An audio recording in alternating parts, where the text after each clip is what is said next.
Do you have those ingredients that when they're by themselves or put together, they kind of remind you of being a kid? This is mine.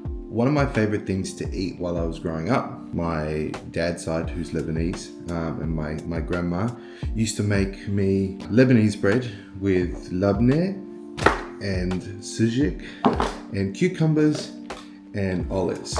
It was like my favorite thing of all time. But I've gotten older, I've kind of got my own version of it now, and I want to show you that today. Oh, and also, don't forget, za'atar. I'm going to make myself a cup of tea. I'm going to talk a little bit about the influence of Lebanese bakeries here in Melbourne, specifically the northern suburbs. So growing up here in Melbourne, being of Lebanese heritage, Lebanese bakeries played a massive part of my childhood.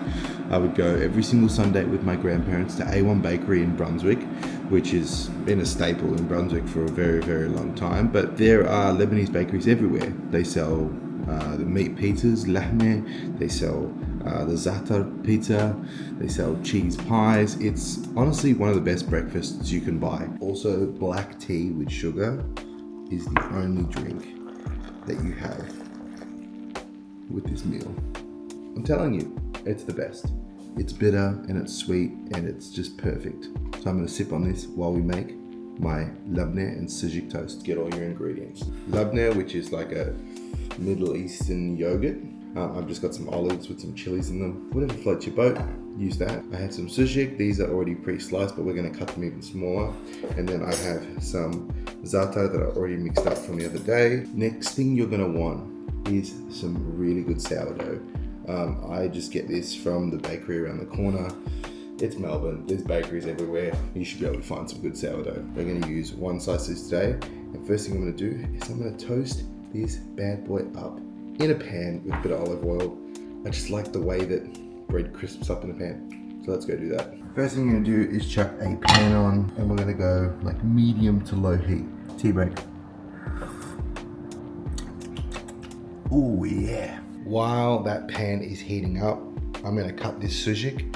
So I just wanna take half of these discs, get them all lined up, and I'm gonna cut them very thin. Never had sujuk before. It is one of the most delicious cured meats you can eat, especially when it's cooked. Beautiful. That's exactly what we want. This pan should be getting a little bit hot now. I go in with a little bit of olive oil. This olive oil was sent to me by a client.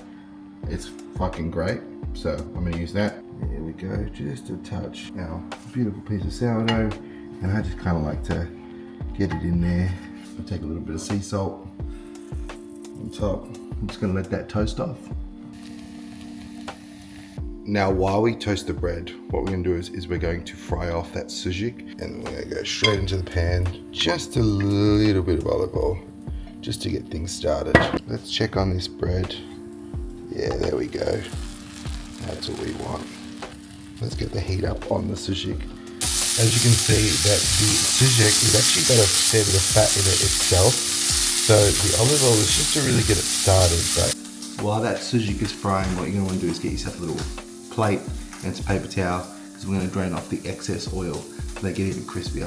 I reckon we are almost there. I'm just gonna place it on this paper towel. Spread it out perfectly crispy. Oh, that smell. That smell is insane. I reckon our bread is also done, but also first. Ha! It's hot. It's crispy. We're gonna let that cool down for just a second. Start with labneh. Use the back of the spoon. You're gonna get a solid amount. The best parts are the little waves. With the spoon, with as good as you get. We'll take our za'atar. We're just gonna drizzle this all over sujuk. And we're gonna just on top.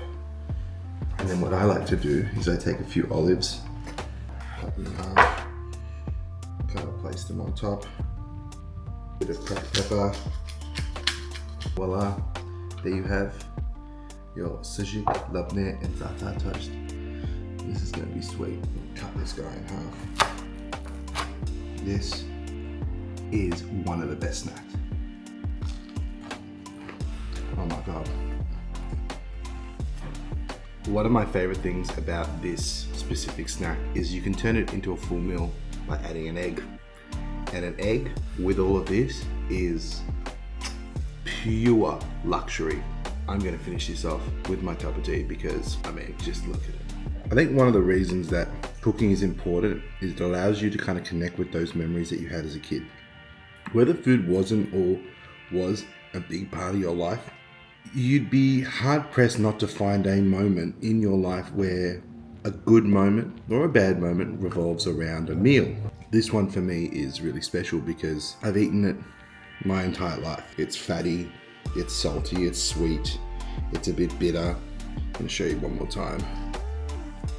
It's so good. And remember how I said to have tea with it? The tea helps because it's rich and it's sweet and it's bitter, and it really helps balance out these flavors. Make your version of your memory toast, because this is mine and it's fucking pretty good.